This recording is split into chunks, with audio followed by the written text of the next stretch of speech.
High everyone, welcome to teens party Arunima. আশা করি সবাই তোমরা ভালো আছো, সুস্থ আছো। আজকে অষ্টম শ্রেণীর 11th চ্যাপ্টার থেকে বিভিন্ন মশলা গাছ যেমন হলুদ, এলাচ, তারপর আদা, রসুন, এই সমস্ত মশলা গাছ নিয়ে আলোচনা শুরু করব। চলো আজকে প্রথম টপিকে আসি, সেটা হলো হলুদ গাছ। এই যে হলুদ গাছ, হলুদটা তো আমরা সাধারণত কি দেখি যে গুঁড়ো হিসাবে পাই, সেটা কিন্তু বিভিন্ন প্রক্রিয়াকরণ করার মাধ্যমে তৈরি হয়েছে, ঠিক আছে। তাহলে অনেক সময় তোমরা হয়তো দেখেছো যে গাঁট হলুদ পাওয়া যায়, যে গাঁট হলুদ অনেক সময় বাড়িতে বড়রা আমাদেরকে কাঁচা চিবিয়ে খেতে বলেন, সেইগুলোই হলো আসল যে মাটির নিচে যে হলুদ তৈরি হয় সেইটা। হলুদ আসলে হলো একরকম কন্দ। কন্দ কথাটা কাণ্ড থেকে এসছে, মানে হলো এমন একটা কাণ্ড কিন্তু যেটা বাতাসে থাকে না, সেটা মাটির নিচে থাকে, ঠিক আছে। এই যে হলুদ গাছ দেখতে এমন হয় যে দেখে মনে হয় হলুদ গাছ যদি কখনো দেখো না, দেখলে যে মনে হবে যে শুধুই পাতা হয়, মানে খুব বড় বড় পাতা হয়, আর সেইটার তলায় মাটির নিচেই কাণ্ড অংশটা থাকে, সেইটাই হলো হলুদ। আচ্ছা, সেই জন্য বলা হয় যে এই হলুদ গাছের ক্ষেত্রে এদের কাণ্ড বায়বীয় নয়, মানে বাতাসে প্রকাশই পায় না। কাণ্ড যেটা থাকে, যেটা কন্দ হিসাবে আমরা পাই হলুদ, সেটা মাটির নিচেই থাকে, ঠিক আছে। এই গাছ হলো বহু বর্ষজীবী, মানে অনেক সময় অনেক বছর ধরে এরা বেঁচে থাকে। একটু বিরুৎ জাতীয়, খুব বেশি বড় হয় না, মাটি থেকে এরকম বড় হয়, পাতাগুলো খুব চওড়া চওড়া, খুব বড় মতো হয়। আচ্ছা, এই যে হলুদ যেটা বললাম যে কন্দ, এটা যেটা মাটির নিচেই হচ্ছে, ঠিক আছে। এবার বাজারে যে আমরা হলুদ পাই, সেই হলুদগুলো কিভাবে তৈরি হয়? আচ্ছা, বাজারে যে হলুদ পাই, সেই হলুদটাকে প্রথমে এই মাটির নিচের যে হলুদ, সেটাকে নিয়ে গিয়ে ধুয়ে পরিষ্কার করে সেখান থেকে সেটাকে 30-40 মিনিট ফোটানো হয় জলে। তারপর সেটাকে একদম ধরো গরম ওভেনে রেখে শুকনো করা হয়। শুকিয়ে গেলে হলুদের ভিতরে তো বিভিন্ন রকম এসেনশিয়াল অয়েল আছে, ঠিক আছে। সেই পুরো হলুদটা যখন শুকিয়ে যায়, এর ভেতরে জলীয় অংশ পুরোটা শুকিয়ে যায়, তারপর সেটাকে গুঁড়ো করে বাজারজাত করা হয়। বর্তমানে হলুদের সাথে কিন্তু অনেক রকম রং মেশানো হচ্ছে, সেই জন্য হলুদ যখন কেনা হয়, আমরা তো আসলে সব রান্নাতেই হলুদ খেয়ে থাকি, সেই জন্য এই হলুদ যখন কেনা হয়, সেটা ভালো কি বলবো, ভালো দেখেই কেনা উচিত, ভালো কোম্পানি বলো বা যা কিছু, যাতে জিনিসটা ভালো হয়। হলুদের মধ্যে অনেক সময় আজে বাজে যদি রং মিশিয়ে দেওয়া হয়, সেটা তো আমরা প্রত্যেকটা খাবারের সাথেই প্রায় খাচ্ছি, তাই না? সেই জন্য সেটা দেখে আমাদের ব্যবহার করা উচিত। আচ্ছা, এই যে হলুদ কাজে লাগছে কিসে? আমাদের ভারতীয়দের তো সব রান্নাতেই প্রায় হলুদ দেওয়া হয়, তাই তো। তাহলে সমস্ত রান্নার ক্ষেত্রে, ধরো যে কোনো রকম কারি রান্নার ক্ষেত্রে সবেতেই এই হলুদ ব্যবহার করা হচ্ছে। তাছাড়াও এই হলুদের কিছু উপকারী গুণ আছে, যেগুলোকে আমরা বলি না যে টোটকা হিসাবে এই হলুদ কাজে লাগে। প্রথম হলো, ধরো কারোর ক্ষেত্রে ধরো লিভার ভালো রাখতে হলুদ খাওয়া হয়। সকালবেলা খালি পেটে হলুদ খেতে রেকমেন্ড করে ডাক্তাররা, আয়ুর্বেদিক ডাক্তাররা, যাতে কি হয় যে আমাদের যকৃতের কার্যকারিতা ভালো থাকে, ঠিক আছে। এই হলুদ, কাঁচা হলুদ, তাহলে আমাদের যকৃৎ ভালো থাকছে।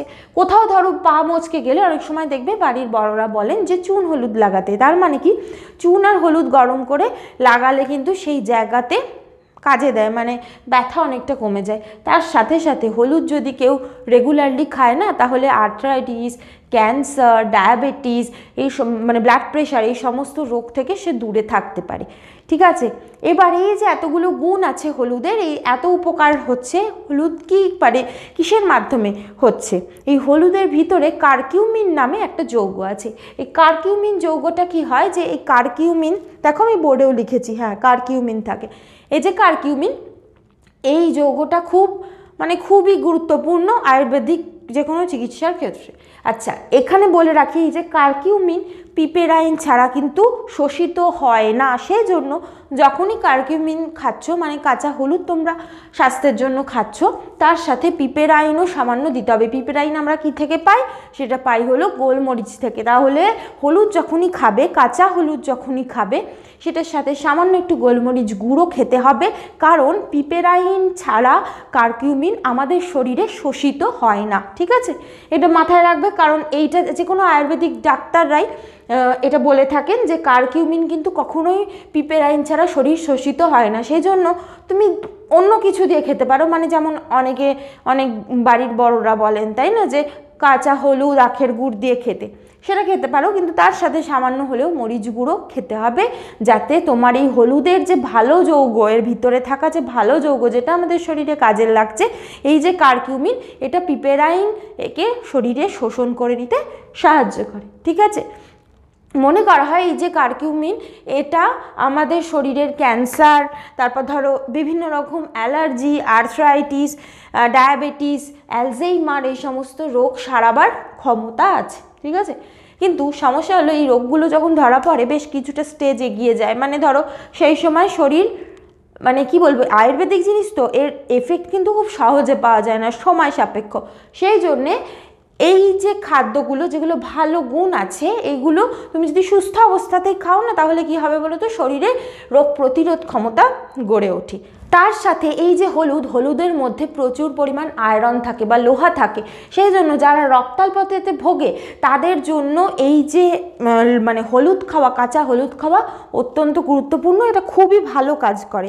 তার সাথে যাদের ধরো রক্তে কোলেস্টেরলের মাত্রা খুব বেড়ে গেছে, তাদের জন্য এই হলুদ খুবই উপকারী। হলুদ খেলে এটা শরীরে কিন্তু এই যে কোলেস্টেরল মাত্রাকে নিয়ন্ত্রণ করতে সাহায্য করে। এরপর আসি এলাচ। এই যে এলাচ, এটা হলো একরকম বহুবর্ষজীবী বিরুৎ জাতীয় উদ্ভিদ, খুব ছোট ছোট হয়, খুব বেশি বড় হয় না, মাটি থেকে এইরকম মতো বড় হয়।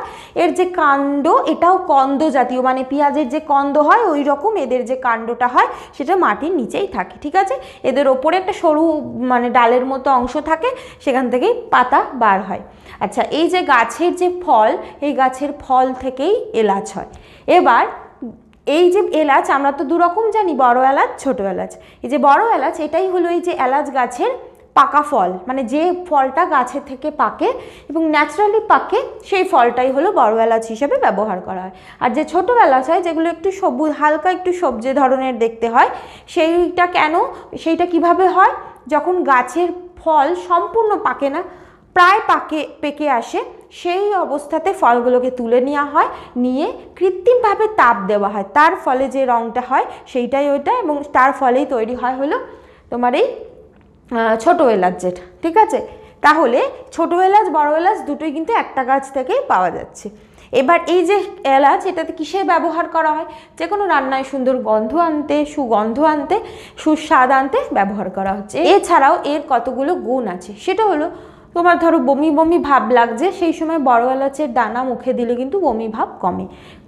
দাঁতের মাড়ি সবল করতে বড় এলাচের দানা খুব উপকারী। তারপর পানের সাথেও এলাচ খাওয়া হয়। আচ্ছা, যে কোনো রকম গ্যাস, তারপর স্টমাক জাতীয় সমস্যায় এই যে এলাচ খুব ভালো কাজ করে। এবার আসি আদায়। এই আদাও একরকম বহুবর্ষজীবী বিরুৎ জাতীয় উদ্ভিদ। এই আদারও যে কাণ্ড, সেটাও গ্রন্থিকাণ্ড টাইপের, মানে হলো পেঁয়াজের মতো, এবং সেটা মাটির নিচে থাকে, তাই কন্দ জাতীয়। এই যে আদা, এটাও কিভাবে ব্যবহার করা হয়, এই গ্রন্থিকাণ্ডটাই শুকিয়ে নিয়ে আদা হিসাবে ব্যবহার করা হচ্ছে।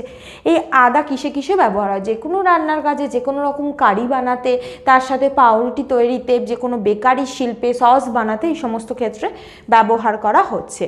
তাছাড়াও এই যে আদার, এটার ব্যবহারিক কি মূল্য, মানে এটা আয়ুর্বেদিক ওষুধ হিসাবে কিভাবে কাজ করে, এটা অম্বল, গ্যাস, পেটের নানা সমস্যা এগুলো মেটাতে সাহায্য করে। তার সাথেও এই কাশি হলে দেখবে অনেক সময় আদা মুখে দিলে সেই কাশি কমে যায়। হাঁপানিতেও এই আদার একটা গুরুত্বপূর্ণ ভূমিকা আছে। আচ্ছা, অনেক সময় খাওয়ার আগে যদি কারো খিদে না হয় বা কিছু, সেই সময় এই আদার সাথে লেবু আর বিট নুন মিশিয়ে খেলেও কিন্তু খিদে তৈরি হয়। কারণ কি, এই আদা যখন খাওয়া হয়, এটার জন্য মুখের মধ্যে প্রচুর লালা তৈরি হয়, এবং সেই লালাই কিন্তু খাদ্য হজম করতে সাহায্য করে। ঠিক আছে, তার মানে কি বলতো, রাতের দিকে যদি কোনো তুমি ঠান্ডা ধরনের খাদ্য খাও, সেই খাদ্যের আগেও, খাওয়ার আগেও যদি তুমি আদা খাও, সেই খাদ্যও খুব সহজেই মানে পাচিত হয়ে যাচ্ছে। তারপর আসি রসুন। এই রসুন এক প্রকার বহুবর্ষজীবী বিরুৎ জাতীয় উদ্ভিদ। এই উদ্ভিদটাও মাটির নিচেই হচ্ছে, রসুনটাও মাটির নিচেই হচ্ছে, পেঁয়াজের মতো এটাও কন্দ জাতীয়। এই কন্দটাকে দেখলে দেখা যায় যে এটার ভিতরে অনেকগুলো ছোট ছোট কন্দের মতো অংশ আছে। সেগুলোকে বলে কি, সেগুলোকে বলে হলো কোয়া, রসুনের কোয়া যেটাকে বলে। ঠিক আছে, এই রসুন কিসে কিসে ব্যবহার হচ্ছে, বিভিন্ন রান্নার কারিতে ব্যবহার হচ্ছে, গার্লিক ব্রেড তৈরিতে ব্যবহার হচ্ছে, বেকারি শিল্পে, সস তৈরিতে, বিভিন্ন ধরনের সস তৈরিতে ব্যবহার হয়। এছাড়াও রসুনের কতগুলো আয়ুর্বেদিক যে গুণ সেটা আছে, সেটা হলো এই রসুনের মধ্যে থাকে অ্যালিসিন। এই অ্যালিসিন হলো জীবাণুনাশক, ঠিক আছে। যখন মাংস আমরা ম্যারিনেট করি কী করি, সেখানে আদা রসুন দেওয়া হয়। এই রসুন হলো জীবাণুনাশক, মাংসটাকে বাইরের জীবাণুর হাত থেকেও রক্ষা করছে, তার সাথে মাংসটাকে নরম করতেও সাহায্য করে। আচ্ছা, এই যে রসুন, এটা কিসে কিসে ব্যবহার হচ্ছে, বিভিন্ন ধরো খাদ্য হজম করতে এটা সাহায্য করে। তারপর ধরো গ্যাস দূর করতে, খাদ্য হজমে সাহায্য করছে। যাদের হৃৎপিণ্ডের সমস্যা আছে বা রক্তবাহের সমস্যা আছে তাদের ক্ষেত্রেও এই রসুন খুব উপকারী। এবার এখানে অনেকের কনফিউশন হয়, তারা ভাবে যে রান্নাতে বেশি করেই রসুন দিলে খুব ভালো সেটা শরীরের জন্য। সেটা নয়, সেটা হলো পরিমাণ মাফিক খালি পেটে আয়ুর্বেদিক ওষুধের মতো যদি রসুন খাওয়া হয় তখনই কিন্তু এই গুণগুলো পাওয়া যাবে। মানে এই যে আদা বা রসুনের যে গুণগুলোর কথা বলা হচ্ছে, এগুলো কিন্তু রান্নাতেই বেশি বেশি ব্যবহার করলেই উপকার পাওয়া যাবে না। এটা হলো খাওয়ার একটা নির্দিষ্ট সময়, ধরন, সব কিছু আছে, সেইটার উপর নির্ভর করে এই কাজগুলো হয়, ঠিক আছে। তাহলে দেখো রসুনেরও বেশ কিছু গুরুত্বপূর্ণ ভূমিকা আছে, কিন্তু খাদ্যের মধ্যে যদি অতিরিক্ত পরিমাণ রসুন ব্যবহার করা হয় সেটা কিন্তু হজম হতে চায় না, তাই তো। তার মানে কি বলতো, যে আয়ুর্বেদিক হিসাবে, যখন আয়ুর্বেদিক ওষুধ হিসাবে এটাকে খাওয়াচ্ছে তখন কিন্তু সেটা খাওয়ার ধরন, সময় সব কিছু ভিন্ন ভিন্ন হয়। এই যে রসুনের মধ্যে অ্যান্টিসেপটিক বা পচন নিবারক গুণও আছে। আগেকার দিনে ধরো কোথাও ধরো খোঁচা লেগে গেছে বা কোথাও কোনো ইনজুরি হলে সেই জায়গায় রসুন থেতো করে লাগিয়ে দেওয়া হতো, যাতে রসুনটা এখানে অ্যান্টিসেপটিকের কাজে লাগে, অ্যান্টিসেপটিক হিসাবে কাজ করে এবং যাতে সেই জায়গাটা পচন না হয়, ঠিক আছে। তার মানে কিন্তু রসুনের অনেক গুরুত্বপূর্ণ ভূমিকা আছে। আশা করি তোমরা বুঝতে পেরেছো। আজ এই পর্যন্তই। তোমাদের যদি কোনো প্রশ্ন থাকে আমাকে জানাতে পারো। আর তোমরা ভিডিওটা লাইক করো, বন্ধুদের মধ্যেও শেয়ার করে দিও, আর সাবস্ক্রাইব করো। দেখো সাবস্ক্রাইবের পাশে একটা বেল বাটনও আছে, ওটাও ক্লিক করে দিও, তাতে আমি যখনই কোনো নতুন ভিডিও দেবো তার ইনস্ট্যান্ট নোটিফিকেশান তোমরা পেয়ে যাবে। Thank you.